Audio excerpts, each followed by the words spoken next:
चलिए आगे बढ़ेंगे और इसी बीच बड़ी खबर से हम आपको रूबरू करवा दें। करौली से इस वक्त की सबसे बड़ी खबर मिल रही है, जहां पर एक होटल में कमरे में महिला और पुरुष के शव मिले हैं। कैला देवी कस्बे में एक होटल में शव मिलने की जानकारी सामने आ रही है। फांसी के फंदे से लटका मिला है युवक का शव और सूचना पर कैला देवी थाना पुलिस मौके पर पहुंची।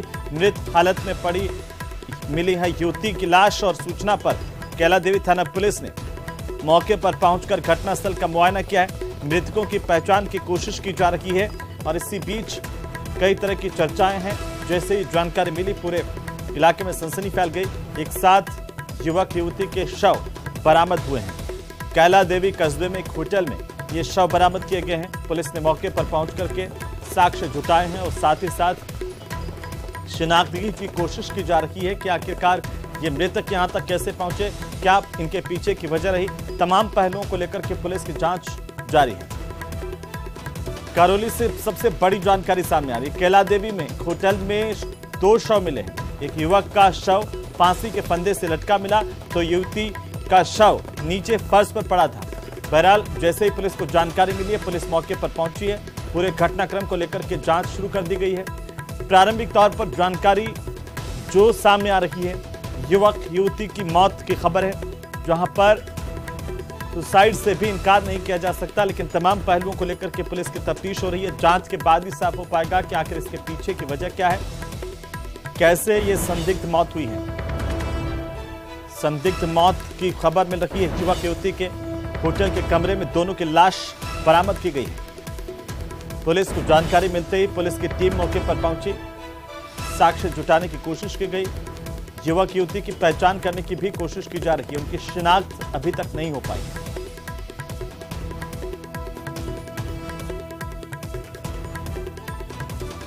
करौली से इस वक्त की सबसे बड़ी जानकारी सामने आ रही है। ज्यादा जानकारी के साथ करौली से हमारे संवाददाता धर्मेंद्र शर्मा फोन लाइन पर है। धर्मेंद्र, क्या जानकारी है? युवक युवती के शव एक होटल के कमरे में मिले हैं। जी देखिए, बताना चाहूंगा प्रारंभिक जानकारी जो सामने आई है, बताया जा रहा है कि कैला देवी पुलिस थाने के सामने पास में ही एक होटल है, जहां एक जो हाथी के फंदे से युवक का शव मिला है, जबकि एक युवती का शव कमरे में पड़ा हुआ मिला है। पुलिस मौके पर पहुंच चुकी है और मामले की जांच कर रही है, ताकि जो मृतक हैं उनकी शिनाख्त के भी प्रयास किए जा रहे हैं। जी चलिए, बहुत शुक्रिया धर्मेंद्र तमाम जानकारी के लिए। नजर बनाए रखिए, लगातार अपडेट हम आपसे लेते रहेंगे। अभी तक शिनाख्त नहीं हो पाई है। पुलिस की पहली कोशिश ये है कि आखिर कम से कम इनकी पहचान हो पाए, जिससे पता चले कि कहां से ये आए थे यहां पर। तो चलिए आगे बढ़ेंगे। राजधानी जयपुर से बड़ी खबर है। जयपुर में भूपेंद्र सारण के काले किले पर एक्शन का आज तीसरा दिन है और इसी को लेकर सबसे बड़ी अपडेट सामने आ रही है। नकल माफिया भूपेंद्र सारण के किले पर एक्शन की सबसे बड़ी अपडेट है। मकान के अवैध हिस्से पर जेडीए का पीला पंजा चला है। लगातार कार्रवाई का आज तीसरा दिन है जब जेडीए इस माफिया के घर पर कार्रवाई कर रहा है। घर को तोड़ दिया गया है। 2 ऊपर की मंजिल गिरा दी गई है। 15 फीट का आगे का जो सेटबैक का हिस्सा था उसको गिरा दिया गया है। 90% तक कार्रवाई अभी तक कर ली गई है। जेडीए के प्रवर्तन दस्ते की कार्रवाई आज तीसरे दिन भी जारी है। जेडीए के मुख्य नियंत्रक प्रवर्तन रघुवीर सैनी ने जानकारी दी है कि करीब 90% तक कार्रवाई पूरी हो चुकी है, ताकि भूपेंद्र सारण के पड़ोसियों को नुकसान नहीं पहुंचे। इसके लिए बाकायदा पूरे एहतियात बरते गए थे और जैसे कि जेडीए के ट्रिब्यूनल कोर्ट की तरफ से ये कहा गया था कि एहतियात बरता जाए, जिसमें पड़ोसियों को किसी तरह का नुकसान नहीं हो। पेंट हाउस है, ऊपर के 2 फ्लोर है जिनको तोड़ा गया, जिनकी छतों को तोड़ा गया। मकान के आगे का 15 फीट का हिस्सा तोड़ा जा चुका है। घर के 8.3 फीट का पीछे का जो हिस्सा है वो सेटबैक का हिस्सा है, उसको भी तोड़ा जा चुका है करीब करीब। और अलग अलग कैमरों के साथ तस्वीरें देखिए आपके टीवी स्क्रीन पर। ये तस्वीरें हैं। सबसे बड़ी कार्रवाई है किसी माफिया पर, पेपर लीक के मास्टरमाइंड पर। अब तक की इसे माना जा सकता है एक आलीशान मकान जिसे नेस्तनाबूद कर दिया गया है, तोड़ दिया गया है। जो हिस्सा जो पूरी तरह से अवैध था उसे तोड़ा गया। कैमरा 1, 2, 3, 4 और 5वीं तस्वीर आपकी टीवी स्क्रीन पर।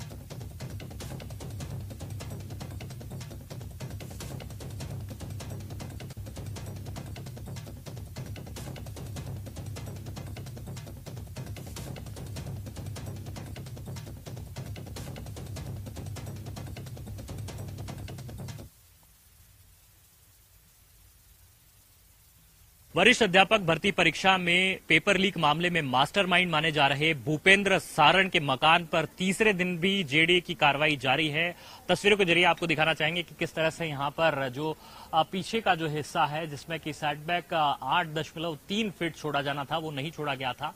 इस लिहाज से 8 फीट से ज्यादा का जो यहां पर हिस्सा है उसको क्षतिग्रस्त कर दिया गया है। तो वहीं आगे 15 फीट के जो सेटबैक के हिस्से को है वो तोड़ा जा चुका है और यहां पर अभी भी कार्रवाई जो है वो बदस्तूर जारी है। अब जो है बड़ी मशीनों के बजाय अब हैमर के जरिए मैनुअली जो काम है वो यहां पर संपादित किया जा रहा है, क्योंकि पॉकलैंड मशीनें और जेसीबी मशीनों के जरिए बड़ा निर्माण जो है उसको धराशाही किया जा चुका है और अब केवल जो है हैमर के थ्रू और जो यहां लोखंडा मशीनें आती हैं उनके जरिए जो छतों को तोड़ने की जो कार्रवाई है वो अब संपादित की जा रही है। जो सबसे आखिरी छत है उसको यहां पर तोड़ दिया गया है, लगभग काम यहां पर पूरा होने वाला है और इसके बाद में दूसरी मंजिल की जो छत है उसको भी तोड़ा जाएगा और कुछ भी नहीं बचेगा यहां पर, आप यकीन मान के चलिए, क्योंकि ये जो कार्रवाई हो रही है उसने उस किले को यहां पर क्षतिग्रस्त कर दिया है जो किला काफी मजबूती से बनाया गया था। और इस किले को बनाने के लिए यहां पर जो भूपेंद्र सारण है उसने उन बेरोजगारों के सपनों का सौदा किया था। तो ऐसे सौदागर के इस मकान को उजाड़ दिया है जेडीए ने और अब इसे वीराने में, खंडहर में तब्दील कर दिया है। काफी कुछ पैसा इस पर बहाया गया होगा, 1.5 से 2 करोड़ रुपए तक की एक अनुमानित लागत जो है इस मकान की बताई जा रही है, जिसमें कि इंपोर्टेड फर्नीचर से लेकर के जो ब्रांडेड सैनिटरी है उसका इस्तेमाल हुआ है। काफी इंटीरियर पर पैसा खर्च किया गया था इस मकान पर और इसी मकान से बताया जाता है कि एक नेटवर्क संचालित होता था। काफी अभ्यर्थी जो है उनका भी इस मकान में आने जाने का सिलसिला जो है वो रहा था, क्योंकि यहाँ पर जो लगे हुए नोट्स हैं, यहाँ पर जो लगे हुए मैप्स हैं वो इस बात को यहाँ पर सुनिश्चित करते हैं और साथ में यहाँ पर किस तरह से जो गतिविधियां रही है वो अभी पुलिस की जांच में ये बात सामने आएगी। कुछ समय पहले ही अधिगम कोचिंग संस्थान को जेडीए ने धाराशाही किया था, तो वहीं बिल्डिंग बायलॉज का जो उल्लंघन कर रहे भूपेंद्र सारण के इस परिवार के इस मकान को यहाँ पर जेडीए जो है वो नेस्तनाबूद करने पर अभी कायम है। और साथ ही में जो जेडीए ट्रिब्यूनल का जो फैसला था जिसमें कहा गया था कि केवल वैध निर्माण को यहां पर रखा जाए और अवैध निर्माण जो है उसको हटा लिया जाए, तो ऐसे में ये सावधानी बरतते हुए और इसके साथ में जो तमाम जो यहां पर पड़ोसी हैं उनके मकानों को किसी तरह से क्षति नहीं पहुंचे, इस बात को ताकीद रखते हुए जो यहां पर मैनुअली काम है अब वो किया जा रहा है और आज शाम तक ये लगभग काम पूरा हो जाएगा। और इसके बाद में जो जेडीए है वो इस मकान की जो रिपोर्ट है वो जेडीए ट्रिब्यूनल को सौंप देगा कि किस तरह से उन्होंने जो अपना काम है वो यहां पर संपन्न कर दिया है। लेकिन फिलहाल जो है अभी ये कहा जा सकता है कि तीसरे दिन में ये कार्रवाई लगभग पूरी होने आई है। 95% जो काम है वो यहाँ पर संपादित हो चुका है और जो मलबा है अब केवल और केवल उसको उठाने का काम यहाँ पर बाकी रह जाता है। और ये जो आप देख रहे हैं जो मकान यहाँ पर जो बना हुआ है भूपेंद्र सारण का, वो मकान अब लगभग खंडर जो है वो आपको नजर आ रहा है, भूतिया किले के तौर पर अब इसको आप कह सकते हैं, जिसमें कि अब रहने के लायक ये जगह अब यहाँ पर रही नहीं है। तो ऐसे में उन जो अभ्यर्थियों को जरूर एक छोटी सी दिलासा जो है वो यहाँ पर सरकार ने एक मैसेज देने की कोशिश इसके जरिए की है कि जो अभ्यर्थी यहाँ पर परीक्षाओं की तैयारी कर रहे थे और उनके साथ में उनके भविष्य का खिलवाड़ करने वाले ऐसे लोग हैं, उनको इस तरीके से एक संदेश दिया गया है कि अगर इस तरह की कार्रवाई वे करते हैं तो सरकार भी अपने फैसले पर अडिग रहती है और अवैध अतिक्रमण करने वाले और अवैध जो नेटवर्क चलाने वाले लोग हैं उनको किसी तरह से नहीं बख्शा जाएगा। कैमरा पर्सन यासीन के साथ महेश दाधीच, न्यूज़ 18 जयपुर। तो चलिए आगे बढ़ेंगे और बात करेंगे अजमेर की, जहां पर तस्करों के खिलाफ पुलिस ने बड़ी कार्रवाई की है। नशे के सौदागरों पर पुलिस ने बड़ा हाथ डाला है और पुलिस ने नशे पर नकेल कसते हुए 50 किलो अफीम जब्त की है। बताया जा रहा है कि जब्त की गई अफीम की कीमत 1 करोड़ रुपए से ज्यादा है। मुखबिर से मिली सूचना के बाद मांगलियाबाद थाना पुलिस की ओर से सरधना चौकी के पास नाकाबंदी करवाई गई। संदिग्ध ट्रक को रोक करके उसमें तलाशी ली गई तो उसमें करीब 50 किलो अफीम बरामद की गई है। पुलिस ने मौके से 2 तस्करों की गिरफ्तारी की है। तस्करों ने अफीम की खेप को टूल बॉक्स में छिपा रखा था, वो अब बरामद कर लिया गया। 2 तस्कर यहां से गिरफ्तार किया गया है, जिनसे पूछताछ के बाद कई अहम खुलासे होंगे कि आखिर राजस्थान में किस तरीके से ये तस्करी का जो नेटवर्क है वो संचालित होता है, कहां से ये अफीम आई थी और कहां पर इसको सप्लाई किया जाना था, कौन कौन लोग इस पूरे के पूरे गिरोह में शामिल है। ये देखिए, ये 50 किलो अफीम है, करोड़ों की इसकी कीमत है। ट्रक के अंदर 50 किलो अफीम बरामद हुई है। और अभी ये इन्वेस्टिगेशन किया जा रहा है कि इतनी बड़ी क्वांटिटी के अंदर ये अफीम जो है वो कहाँ से लेके आए हैं और आगे किन किन को इनको सप्लाई देनी थी, और इस संदिग्ध गिरोह के अंदर इन दो के अलावा और कौन कौन शामिल है। अभी तक की पूछताछ के अंदर ये है कि ये जो नॉर्थ ईस्ट की तरफ से आना बता रहे हैं कि हम उधर से लेके आए हैं, लेकिन अभी इन्वेस्टिगेशन किया जा रहा है कि और इनकी जो बाकी टेक्निक है कि किस तरह से इन्होंने पहले भी सप्लाई की है और किन किन को की है, इन सब का अनुसंधान किया जा रहा है। तो लगातार पाकिस्तान की करतूतें न केवल सीमा पर फायरिंग के तौर पर सामने आती है, घुसपैठ के तौर पर सामने आती है, बल्कि तस्करी को लेकर के भी बड़े खुलासे हो रहे हैं। श्रीगंगानगर के बॉर्डर इलाके में रविवार की सुबह एक पाकिस्तानी ड्रोन की हलचल सुनकर के बीएसएफ के जवान दौड़ पड़े। सजग आंखों से इस ड्रोन का पता लगाया गया। बीएसएफ की मुस्तैदी के चलते ड्रोन से हेरोइन सप्लाई करने का पूरा नेटवर्क सामने आया है। यहां पर हेरोइन की डिलीवरी लेने के लिए पहुंचे तस्करों ने जैसे ही जवानों को आते देखा, भगदड़ मच गई। तस्कर फायरिंग करते यहां से भागने लगे। जवाब में बीएसएफ के जवानों ने फायरिंग की। 2 तस्करों को दबोचा गया है, पकड़ लिया गया है। पकड़ी गई हेरोइन की कीमत करीब 15 करोड़ रुपए के ऊपर बताई जा रही है। ये पूरा का पूरा खुलासा बीएसएफ की ओर से किया गया है। बड़ी मात्रा में हेरोइन जो पड़ोसी मुल्क से हिंदुस्तान में सप्लाई की जा रही थी, बीएसएफ की सजगता के चलते यह हेरोइन पकड़ी गई है। तो चलिए आगे बढ़ेंगे, जहां पर झालावाड़ में जुए और सट्टे के बढ़ते मामलों को लेकर पुलिस अब सख्त हो गई है। झालावाड़ पुलिस की स्पेशल टीम ने कार्रवाई करते हुए 3 जगहों पर कार्रवाई की है और 9 आरोपियों की गिरफ्तारी की है, जिनके पास से पुलिस को कुल 9,000 रुपए बरामद हुए हैं। मामले की जानकारी देते हुए डीएसपी बृजवान मीना ने यह बताया है कि काफी दिनों से इस इलाके में सट्टे और जुए के मामलों की शिकायत आ रही थी, जिस पर संज्ञान लेते हुए यह कार्रवाई की गई है। 9,000 रुपए इन आरोपियों से बरामद भी किए गए हैं। सटोरियों पर पुलिस की यह बड़ी कार्रवाई है।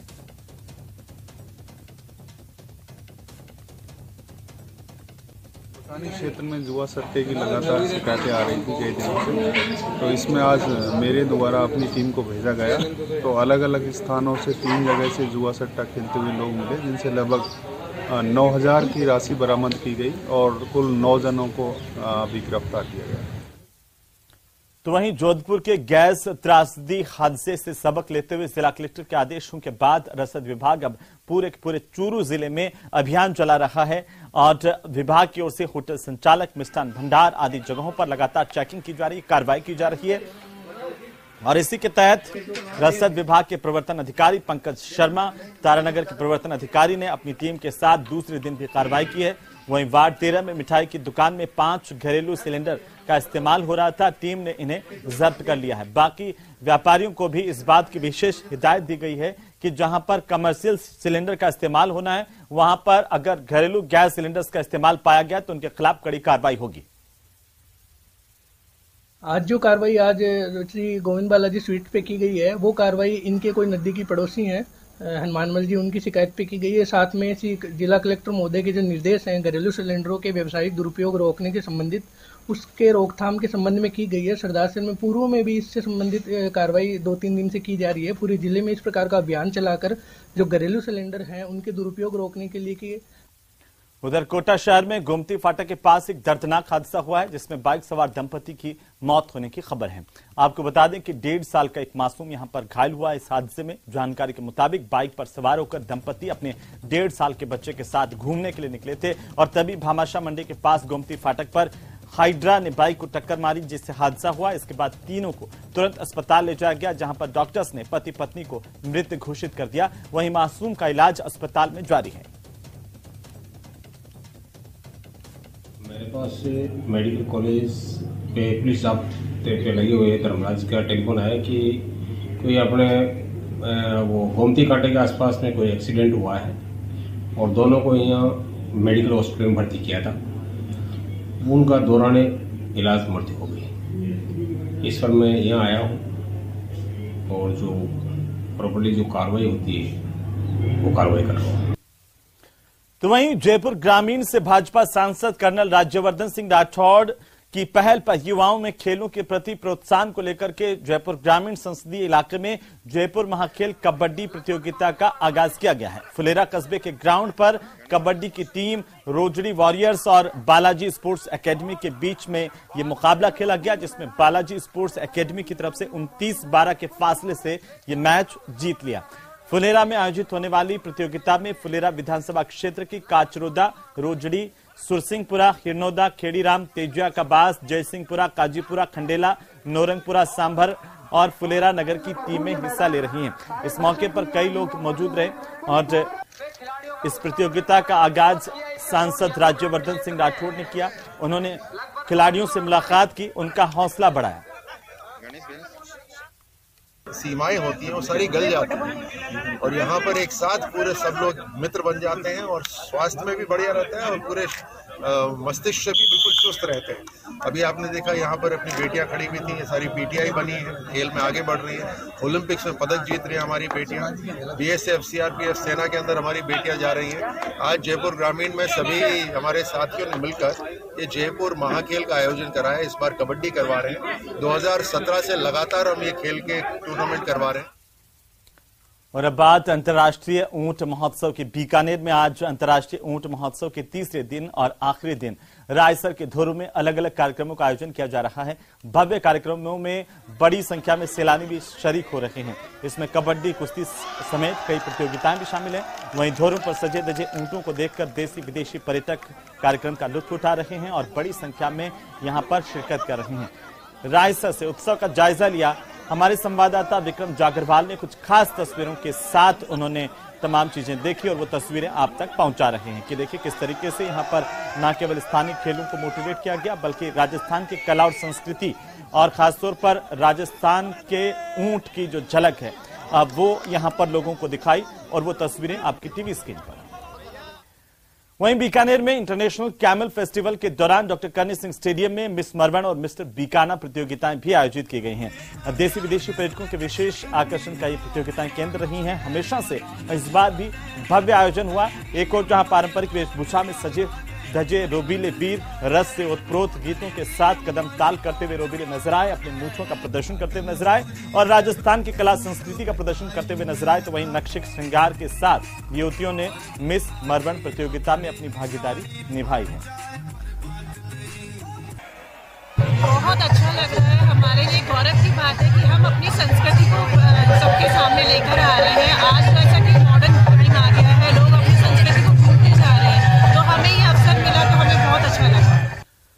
बीकानेर में अंतर्राष्ट्रीय ऊंट महोत्सव का तीसरा और आखिरी दिन आज रायसर के धोरू में कई कार्यक्रम आयोजित हो रहे हैं। कुश्ती, रस्साकस्सी, कबड्डी, मटका दौड़ समेत कई कार्यक्रम यहां पर आयोजित किए जा रहे हैं। बीकानेर में पिछले 3 दिनों से जो है वो अंतर्राष्ट्रीय ऊंट उत्सव का आयोजन किया जा रहा है और आज जो तीसरा दिन है और अंतिम दिन है और पहली बार जो है इस बार रायसर के धोरों में जो है इस फेस्टिवल को आयोजित किया जा रहा है। आप देख पाएंगे मेरे ठीक पीछे जो है सजे धजे ऊंट खड़े हैं और उसके साथ जो देशी और विदेशी पर्यटक हैं वो भी पूरा इसका मेले का आनंद ले रहे हैं। और नीचे की तरफ अगर आप देखेंगे कि ये जो पूरा रेत का समंदर है उसके बीच में जो है वो स्टेज बनाया गया है और एक तरफ पे जो है वो खिलाड़ी जो महिला खिलाड़ी हैं वो कबड्डी का मैच भी खेल रही हैं और दर्शक जो हैं वो इस धूप में धोरों पर बैठकर इस पूरे आयोजन को देख रहे हैं। तो कुल मिलाकर कहा जा सकता है कि जो धोरों से जो लोगों को जोड़ने की है या ऊँटों से जो लोगों को जोड़ने की बात है उससे लेकर जो है पर्यटन विभाग ने ये आयोजन किया। कुछ लोग घूमने के लिए आए हैं, उनसे बात कर लेते हैं। जी सर, कहाँ से आप आए और किस तरह का आनंद आप ले रहे हैं? सर मैं बीकानेर से ही हूँ और ये हमारे मित्र हैं, ये अलवर से आए हुए हैं और हम साथ ही हैं, साथ ही पढ़े हैं। ये 10 साल बाद आए हैं और ये एक ओकेज़न की बात है कि बाई चांस कैमल फेस्टिवल का आयोजन था तो इनकी बड़ी इच्छा थी बच्चों की भी कि भाई हम यहाँ ये देखें। कल रात को हमने करणी सिंह स्टेडियम में उसका आनंद लिया और अब जब सुबह पता चला कि यहाँ दौरों में आएंगे तो बच्चों ने रेत के दौरे देखे नहीं हैं तो हमने सोचा कि उनको दिखाया जाए। बहुत ही अच्छा, लाभदायक और अच्छा आनंद प्राप्त हो रहा है। बहुत ही शानदार मौका है, देख के बड़ा हर्ष और उल्लास हो रहा है। आप पहली बार आए हैं इस फेस्टिवल में या पहले भी आ चुके? नहीं, पहली बार ही आए हैं। किस तरह का लगा ये? बहुत ही अच्छा लगा अभी पहले धोरों से नीचे उतरे, फिर वापस चढ़े, तो पूरी अच्छी सी एक्सरसाइज हो गई और बहुत ही आनंद आया। तो देखिए, कुल मिलाकर ये कहा जा सकता है कि जो पर्यटक आए हुए हैं बीकानेर में, वो भी इन धोरों को देखकर बड़े ही आनंदित नजर आ रहे हैं और साथ साथ जो बीकानेर की या राजस्थान की संस्कृति है उसे भी जीवित करने के लिए पूरी तरीके से जो पर्यटन विभाग है उसने इस आयोजन को इस बार धोरों में किया है। और रेतीले धोरों के बीच जो है वो शाम को यहाँ अग्नि नृत्य का भी आयोजन किया जाएगा और उसके साथ साथ जो कबीर कैफे के जो कलाकार हैं वो भी अपनी प्रस्तुतियाँ देंगे। बीकानेर से न्यूज़ 18 के लिए विक्रम जागरवाल। और अब बात सर्दी के सितम की, क्योंकि मरुधरा शीतलहर की चपेट में है और लोगों की परेशानी कम होने का नाम नहीं ले रही है। मौसम विभाग ने अगले कुछ दिनों में राजस्थान में अति शीतलहर की संभावना जताई है। मौसम विभाग की ओर से मौसम के करवट बदलने के साथ ही किसानों की रबी की फसल में बड़े नुकसान की आशंका भी जाहिर की गई है। अति शीतलहर की संभावनाओं को देखते हुए राज्य सरकार और कृषि वैज्ञानिकों की तरफ से किसानों को बेहद सतर्कता अपनी फसलों को लेकर बरतने की सलाह दी गई है। खासकर फलीदार फसलों को ज्यादा नुकसान हो सकता है, जैसे कि सरसों की फसल इसकी चपेट में आ सकती है। देखिए, जहां तक ये ठंड की बात है कि 2-3 दिन से बहुत अच्छी ठंड शुरुआत हुई है, टेम्परेचर काफ़ी नीचे गया है। कई इलाकों में 2 डिग्री 3 डिग्री, जौबनेर के इलाके में वो माइनस में भी गया, फतेहपुर सीकर के इलाके में भी माइनस में गया है। इन कुछ फसलों को नुकसान भी होगा, जैसे अगर अगेती सरसों या दूसरी जो तिलहन फसल कोई बोई गई है और उसमें फलियां बन गई है तो थोड़ा बहुत नुकसान उनको होगा। बाकी जहां पुष्पन है, फूल आए हुए हैं, अभी उनको कोई नुकसान होने वाला नहीं है। हिमालय की ओर से आने वाली ठंडी उत्तरी हवाओं की वजह से पिछले 24 घंटों में बीकानेर और जयपुर संभाग के ज्यादातर इलाकों में न्यूनतम तापमान में 4 से 6 डिग्री सेल्सियस की बड़ी गिरावट दर्ज की गई है। शीतलहर का यह दौर राज्य में अगले 4-5 दिनों तक जारी रहेगा, यानी अभी भी राजस्थान के ज्यादातर भागों में न्यूनतम तापमान में 2 से 4 डिग्री सेल्सियस की और गिरावट होने की प्रबल संभावना है। विशेष रूप से सबसे ज्यादा जो कोल्ड वेव का इम्पैक्ट है वो चूरू, सीकर, हनुमानगढ़, झुंझुनू और आसपास के जिलों में देखने को मिलेगा। यहाँ पे अगले 3 दिनों के दौरान न्यूनतम तापमान 0 डिग्री या 0 से नीचे भी रिकॉर्ड किया जा सकता है। और इसी के साथ ही इस बुलेटिन फिलहाल इतना ही। आप देखते रहिए न्यूज़ 18 राजस्थान। नमस्कार।